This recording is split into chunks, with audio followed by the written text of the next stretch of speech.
Assalamualaikum warahmatullahi wabarakatuh. Baiklah, pada kesempatan kali ini kita akan coba membahas tentang CRI system pada fuel alat berat ya, atau fuel system yang ada pada alat berat. Kan fuel system di alat berat kan banyak tipenya, yang ada yang FIP, ada yang CRI, ada HPCR, ada HEUI, ada banyak-banyak lagi. Nah, pada kesempatan kali ini kita coba bahas tentang CRI system.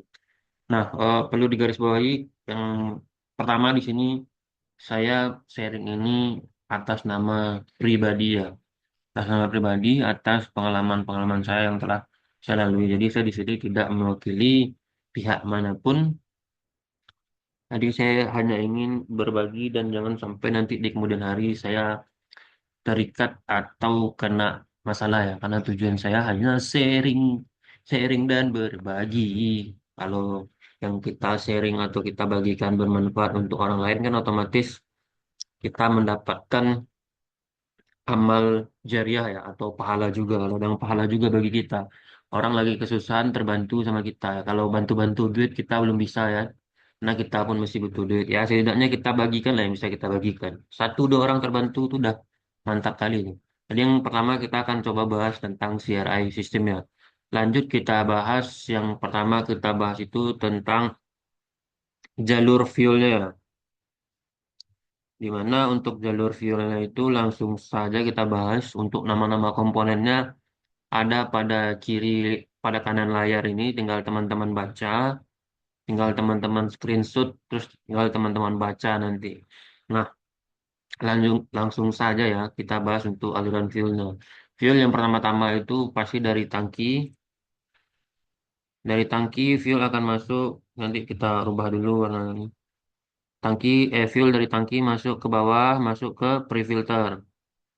Masuk ke pre-filter dan akan keluar, akan masuk ke nomor 14. Nomor 14 ini adalah premium pump ya. Kalau dilengkapi dengan ada beberapa unit yang punya dua premium pump, ada yang di supply pumpnya dan ada juga yang di line-nya.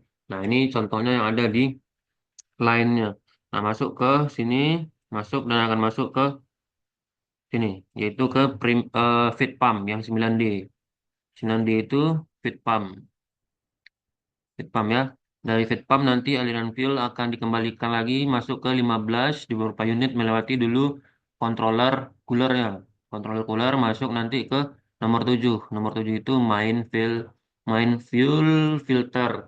Nah, apa perbedaan pre-filter dan main filter? Yaitu di mesh dan mikronnya. Mesh itu luas penyaringannya dan mikron itu diameter dari si filter itu ya. Mikron itu berarti otomatis di main filter mikronnya lebih kecil lagi, karena di CRI HPCR atau fuel system yang makin canggih itu kebersihan fuelnya betul-betul diperhatikan. Makanya di banyak sistem CRI itu dia sudah menggunakan banyak filter, dari tangki melewati strainer, dari strainer nanti melewati water separator, ada juga yang dilengkapi dengan rakor, dari itu ke pre-filter.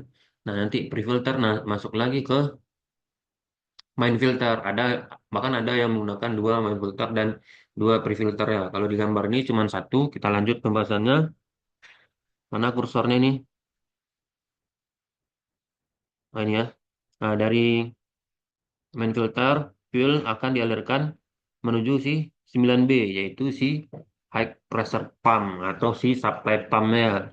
Nah, di supply pump nanti aliran fuel itu akan dibagi. Ada yang ke overflow dan ada yang ke PCV.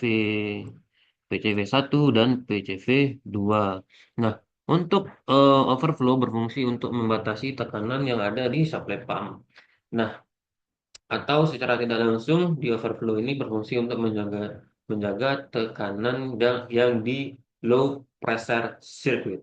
Karena di Sierra ini mempunyai dua jalur.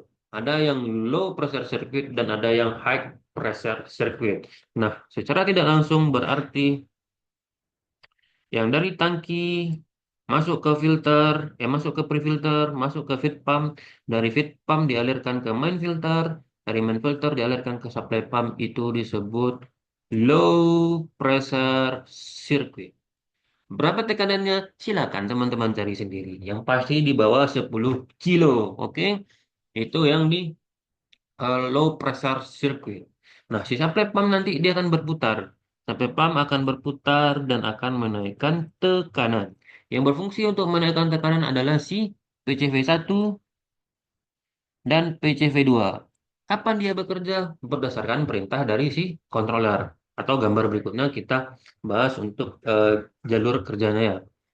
Untuk sekarang kita bahas aliran fuelnya dulu. Nah, dari PCV kita mulai di sini sebentar,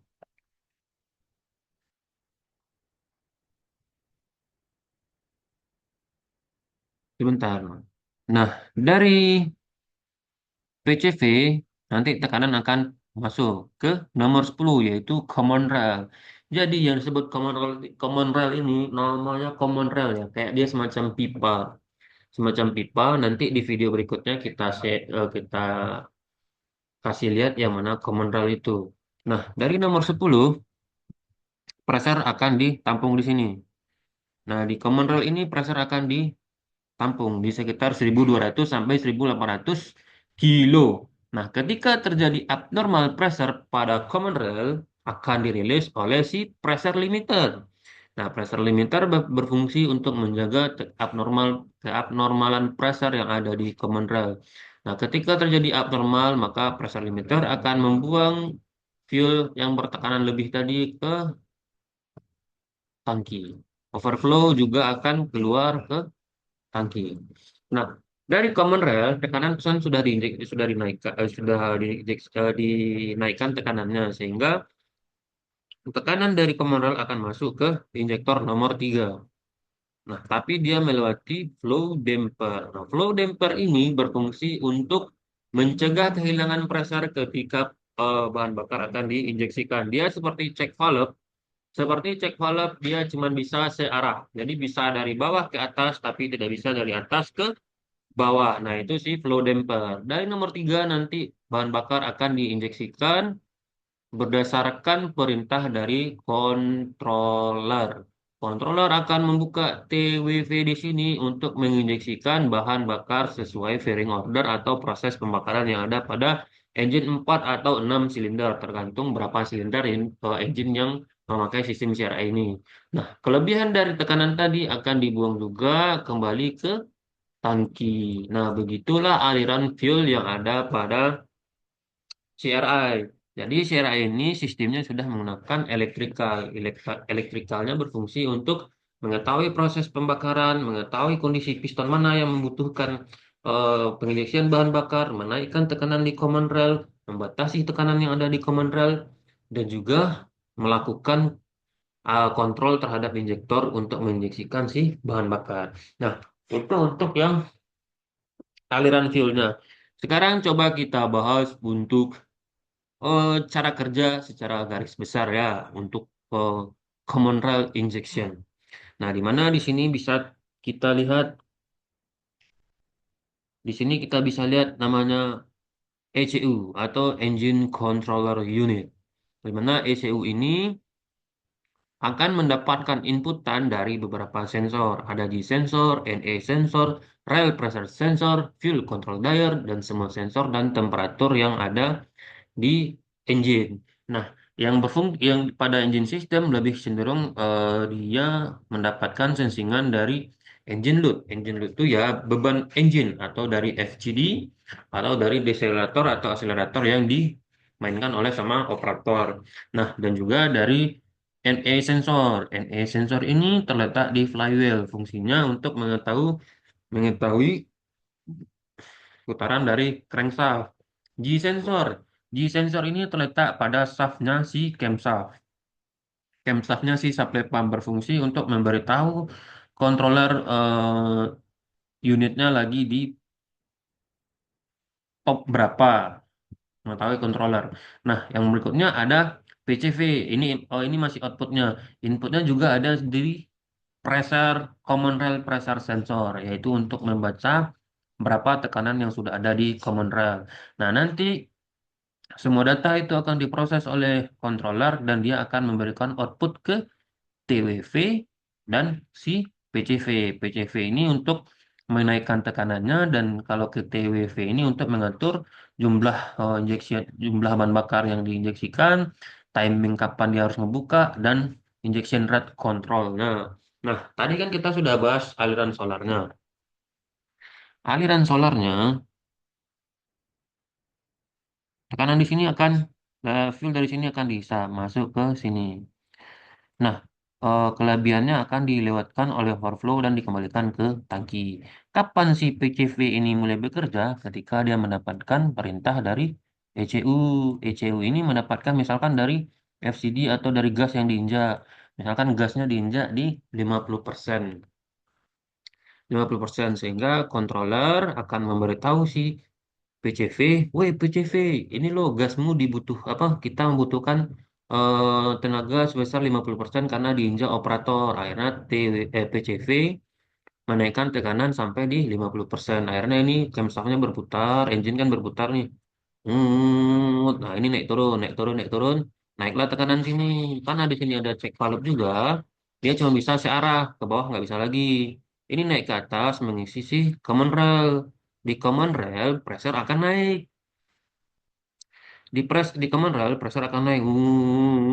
Ketika tekanannya ketika di sini minta 50%, ketika tekanan di sini naik, nah otomatis common rail pressure sensor udah ngebaca. Misalkan udah ngebaca 50% nih, 50%. Nah, ketika sudah dibaca 50%, common rail pressure sensor akan ngasih tahu controller. Woi, controller, common rail di pressure di common rail sudah 50% sesuai dengan permintaan yang kamu suruh. Akhirnya controller memberitahu si PCV, woi PCV, pressure-nya sudah tercapai, berhenti bekerja dulu. Akhirnya si PCV berhenti bekerja. Ketika PCV berhenti bekerja, di sini ada cek valve, otomatis tekanannya belum turun.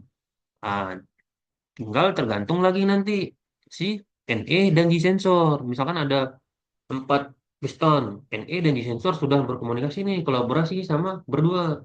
Woi ini loh aku piston nomor satu lagi butuh pembakaran. Akhirnya si sensor ngasih tahu si controller, woi controller, piston nomor nomor satu butuh penyemprotan bahan bakar. Si controller nyaut nih, oke. Akhirnya si controller memerintahkan si TWV, woi TWV, kan injektor ada 4 tadi. Woi TWV, silinder nomor satu butuh bahan bakar nih, butuh bahan bakar sekitar 50%. Akhirnya si TWV akan buka nih. Ini akan ngebuka. Kalau dia ngebuka apa yang terjadi? Kan tekanan fuel tadi kan sini sudah ada 50%. Dia akan masuk melatih flow damper. Flow damper kan cuma bisa searah ke sini ya. Searah seperti yang gambar sebelumnya. Ini masuk ke sini. Ini ada tekanan fuel misalkan kalau 50% itu kita anggap tekanan sekarang yang ada di CRI itu maksimal di 1800 kilo. Kalau 50% kan berarti 900 kilo. Berarti di sini sudah ada 900 kilo ke bawah. Otomatis di sini masih standby 900 kilo, 900 kilo. Kita anggap 900 kilo ya. Nah, di sini juga ada 900 kilo, 900 kilo. Karena di sini ada spring, ada kekuatan fuel juga 900 kilo. Akhirnya ini mendorong ke bawah. Ini masih tertutup. Ini masih tertutup. Nah, ketika TWV diperintahkan oleh controller untuk membuka arus, membuka jalur, sehingga tekanan yang 900 kilo tadi di sini dia akan di-drain. Di-drain ke tangki fuel. Nah, ketika ini turun akan di-drain ke fuel karena di sini ada reverse sehingga tekanan oli di sini dia tidak akan ikut ke sini. Karena oli di sini akan mendorong si nozzle ke atas sehingga bahan bakar diinjeksikan. Nah, ini 900 kilo ini belum tentu 900 kilo. Nah, saya nuliskan 900 kilo untuk mengasih tahu gambarannya. Aktual pressure yang ada di Kemonra itu berkisar di 1200 sampai 1800. Nah, kapan dia menginjeksikan 1800 tergantung perintah dari controller. Kan kita tadi sudah tahu tekanan fuel yang ada di Kemonra dinaikkan oleh si PCV. PCV menaikkan PCV tadi kan kita sudah tahu. Tekanan yang ada di command rail ini dinaikkan oleh si PCV. Sementara PCV mendapatkan perintah dari controller. Controller ini mendapatkan sensingan dari engine load, dari FCD yang diputar sama operator, dari pedal akselerator atau deselerator yang diinjak oleh operator. Ketika engine loadnya 100%, membutuhkan full 100%, akhirnya controller akan menyuruh si PCV untuk menaikkan tekanannya sampai di 100%. Ketika di sini 100%, ketika di sini 100%, nah command rail pressure sensor akan ngasih tahu si controller, oh ini loh tekananmu sudah sampai di 100%. Akhirnya akhirnya si controller menyuruh si PCV untuk berhenti bekerja. Sehingga kalau sistemnya normal, pressure limiter tidak akan pernah bekerja. Karena pressure limiter itu bekerja pada saat pressure limiter tadi di mana? Ya dia jadi satu kesatuan di command rail ini. Nah, jadi sebenarnya pressure yang ada di command rail itu dia sudah dinaikkan dan dibatasin oleh sensor-sensor yang ada di CRA itu sendiri. Kalau untuk menaikkannya ya si PCV, kalau untuk membatasinya ya command rail pressure sensor. Nah, karena nanti di monitor panel kita bisa mengetahui semua perintah-perintah ini. Nah, begitu gambaran terkait fuel sistemnya command rail. Nah, mungkin secara garis besar itu tinggal nanti rekan-rekan di lapangan lagi yang menentukan trouble-nya. Nah, semakin sering kita menemukan trouble, semakin sering juga, semakin familiar juga kita untuk fuel sistemnya. Sama halnya dengan semakin sering kita bagikan ilmu itu, maka semakin kuat nancapnya di otak kita. Tinggal nanti teman-teman kalau menemukan problem low power atau fuel sistemnya berkurang, tinggal di urut untuk komponen-komponennya ini. Nah, mungkin itu Pak untuk terkait CRA. Simpel kan Pak? Simpel. Tapi ketika di lapangan nanti kita tidak tahu, makin rumit Pak. Jadi saya ngasih tahu secara garis besarnya. Untuk secara detailnya tunggu video berikutnya. Karena video berikutnya kita akan langsung di unitnya. Di unitnya nanti akan saya coba jelaskan lagi sebisa dan semaksimal saya bisa. Ingat Pak, tujuan saya bukan untuk mengajari, tapi sering. Karena semakin sering kita berbagi, semakin banyak pahala kita. Nah, mungkin cukup sekian Pak dari saya pada kesempatan kali ini. Ingat sekali lagi Pak, saya cuma berbagi, tidak mau menggurui. Jangan never stop learning. Jangan pernah berhenti belajar Pak ya. Karena kalau kita berhenti belajar, kita akan tertinggal. Oke, cukup sekian dan terima kasih. See you and the next video ya. Dadah.